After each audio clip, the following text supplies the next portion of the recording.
Hello everybody and welcome back to another Theorycraft video on my channel for Scholomance Academy. Hope you are doing very well, and today it is time to do Paladin. Now Paladin is a class that I feel like has got a lot of support in this expansion. There's a lot of interesting cards that have been released in Scholomance Academy that really support Paladin. So I'm really excited to do this one. I think Paladin is going to be pretty strong. I think this first deck that we have here as well, pure Paladin, is going to be probably a very high tier 1 deck. And I know that's kind of bold for me to say, but I honestly think this deck is going to be fantastic. And the reason I say that is because they just released so many cards, right, for the pure Paladin archetypes. Let's have a look at all of them. First up, going down the list, we have First Day of School at 0 mana. This is basically a 1-drop in this deck. Obviously, this gives you 2 random 1-drops to your hand, but it's basically a better Firefly a lot of the time, right? You play on turn 1, you get a 1-drop, you get to choose which one you want to play first.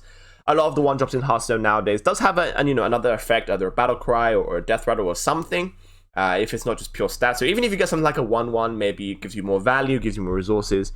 So it's actually not too bad either. It's just really good, right? It gives you something to play on turn 1, and that's especially good in this deck because you really want to get a 1-drop down, right? This is a kind of an aggressive mid-range Paladin deck. It wants to kill your opponent pretty fast. It wants to make use of buffs, so you want to get a 1-drop down so you can hand of a Vidal on turn 2, right? I mean, the best starts for this deck currently are when you play Outdoor Attendant, which is the other 1-drop in this deck, and play Hand of Vidal. But with the addition of First Day of School, which I actually think is going to be a fantastic card in this deck, I kind of underrated it in my card reviews, kind of awkwardly. But when I thought about it a bit more, I was like, wait, this is just a better Firefly, and it guarantees you get a 1-drop on turn 1 if you get it. And even in the late game, it's not too bad either. It's 0 mana, so you can slot into any single turn. You play this on turn 1, you get a Hand of Vidal down, and then you're able to go through your deck. Other cards that are really nice, obviously Argent Braggart, which I think is one of the best decks in the expansion. It's a 2-mana 1/1, gain stats equal to the highest stats on board currently. So this deck wants to make use of very large stats. We have High Abyss Allura with Spell Burst. Get a spell from your deck when you play a spell, basically. We have the new Blessing of Authority, which I think is a really underrated card as well. It's a 5-mana +8/+8 buff, but you can't attack heroes. So basically, it's a 5-mana 8/8 rush. But if you either get that out with Abyss Allura, or if you just play it on turn 5, right? If you stick a minion, and there's quite a few sticky Divine Shield minions in this deck, so you're quite likely to stick a minion on turn, for turn 5. If you play Blessing of Authority and follow that up with Argent Braggart or maybe 2. That's just going to be a lot of stats on turn 6, and many decks are just not going to be able to deal with that. The 8/8, yeah, you can't attack on the turn it's played, but you can attack later on, right? You're giving it +8/+8. That's so massive.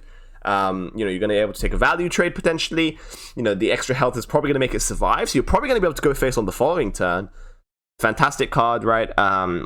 What are the cards? There's a lot of new cards in this deck, right? We have Goody 2 Shields as well, beautiful 3-drop.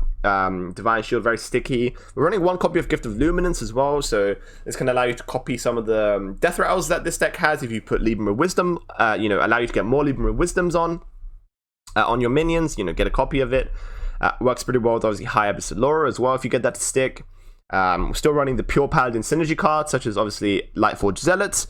We're not running the Crusader though. I think the Crusader is a little bit too slow. As I said, this is a very aggressive version of the deck. Definitely wants to kill the opponent more so than the previous versions that we're playing currently. So I think the 7/7 is a little bit too slow, and so I'm not running in this deck. Obviously still running Lady Dragon, Libram of Hope as well, being able to be discounted by the Libram cards. So this deck just looks really solid. I think this deck has gotten so much better because of Scholomance Academy. Like, there are so many new cards here. I didn't even mention Devout People, by the way. I apologize, but this card is going to be absolutely insane. It reduces cost every time you cast a spell on the friendly characters, and there's so many different spells in this deck. Obviously with Hand of Vidal, Libram of Wisdom, Gift of Luminance, Blessing of Authority. So you're pretty much going to get this down to like 1 or 2 mana very quickly in this deck and able to swing the board very effectively. And yeah, basically the game plan of this deck: get minions on board, make sure they stick, buff them up, make it hard for your opponent to deal with them, and then win in the late game. If that doesn't work, you get Lady Adrian, get more Libram of Hopes, and be able to kind of pressure them out as well. So I think this is going to be a very strong deck. I want to make a shout this is going to be a tier 1 deck. I'm not completely sure. This deck still lacks a little bit of card draw for it to be super good, I feel like. But honestly, I think this is incredibly strong. And a lot of decks not going to be able to deal with just the pure stats that this deck can have. Also with the potential high roll of High Abyss Allura into Libram of Hope on turn 4, right? Like, let's say you play the High Abyss Allura on turn 4, then you play the coin. if you get Leap of Hope, that's just going to be GG in a lot of matchups, right? You know, that's kind of better than Edwin a lot of the time for Paladin. It's pretty likely that happens. I mean, obviously it's not super likely, maybe it's like a 20% chance, but that's a pretty solid chance you get it, right? And even if you low roll a little bit, maybe you get a Hand of a Dial, you know, even if you got Betting Authority, that's going to be incredible. So there's a lot of good potential with High Abyss Allura. It's going to be a great card in this deck. And yeah, nothing much else to say about this deck. It's going to be really strong. This is probably going to be the first deck I play, to be honest. When the expansion comes out, I'm really a massive fan of Pure Paladin, and I think this deck is super, super strong. Let me know what you think about this deck, guys. I honestly think it might be tier 1. So yeah, let me know if you agree with that in the comments below. But yeah, I think it's going to be a really good deck, and one that I'm really excited to try out. Another Paladin deck that I'm also kind of excited to try out, but it's potentially less good than the one before, is Duel Paladin. Obviously, with the new card, Commencement. A 7-mana card that recruits a minion out of your deck, basically, and gives it Taunt and Divine Shield. So a little bit of, you know, big Paladin support. So makes this deck a little bit more interesting, right? You got Duel, which is obviously really good. To come out on turn 5 to get all of these big minions out of your deck. Potentially putting Vargoth as well to be able to cast another Duel. But also now you have another, you know, ability to pull big minions out of deck in Commencement, which works pretty well because it's the turn before you can actually play a lot of those big minions. So you're just able to get those big minions out a little bit earlier, a bit more consistently now, because sometimes, you know, when you play Duel Paladin, if you don't draw Duel, it becomes pretty awkward. So yeah, just another way to recruit the big minions. Might make this deck pretty good. Is it still a meme? It probably is, but it's probably, you know, going to be quite fun as well. We're also running First Day of School once again. It's just a way to generate minions without actually playing any minions in this deck, which is really important because you're only able to play big minions, basically. So getting this on turn 1 to contest the board is going to be very strong. Also running Ceremonial Maul, which I think is actually going to be a pretty decent weapon in specifically this deck, right? We have Hammer of Wrath to curve into on turn 4. We obviously have Duel as well, and Commencement. So, you know, you play Ceremonial Maul, maybe you take a trade, you just hold the weapon until you play a bigger spell, and then you just get some more tempo on the board when you summon a big minion as well. So pretty decent there. Obviously, you have Call to Adventure, which pretty much always draws the Archmage Vargoth, so we have the potential to get a massive Vargoth on turn 4. This is a pretty good curve in Duel Paladin, right? You get Call to Adventure, you get Vargoth, and you play it, hope it survives, and you go into Duel, which is sometimes game-winning, but not always. It's very inconsistent. Obviously, Blatant Decoy in this deck as well, to try and summon out of some of those big minions out a bit earlier. So that's basically the whole game plan of this deck. Definitely lacks a little bit of survivability. I feel like any aggressive deck will just run this deck completely over. Maybe sometimes you miss on the Duel. You know, can you wait until turn 7 to play Commencement? Are you going to be dead by then? I think a lot of the time you are just going to be dead, unfortunately, with this deck.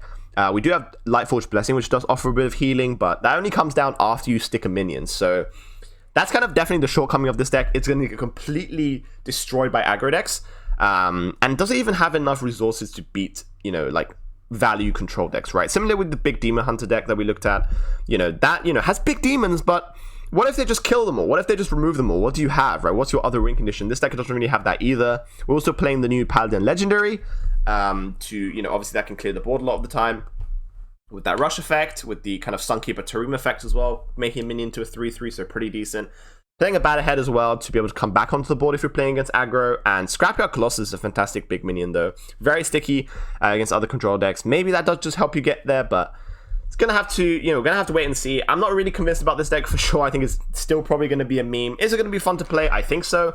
Is it better than it is currently? I also think so. I think, you know, Commencement is a fantastic card for this deck. Also, I think Ceremonial Maul as well, and First Day of School does support this deck pretty well, helping you survive in the mid game and early game. So overall, not a bad deck, definitely a fun one. I think it's still going to be a meme, but I'm excited to try it out. What do you guys think about these two decks? Only two decks. I can't really think of another Paladin deck, you know, kind of archetype. I think, as I said, Pure Paladin is going to be incredibly strong. Probably going to be tier 1. We're going to have to wait to see. And Dual Paladin is another fun archetype to try out as well. Let me know what you think about these decks in the comment section down below. If you enjoyed the video, make sure to like and subscribe if you're new for more Hearthstone content. And yeah, I'll see you on the next Theorycraft video. Peace out.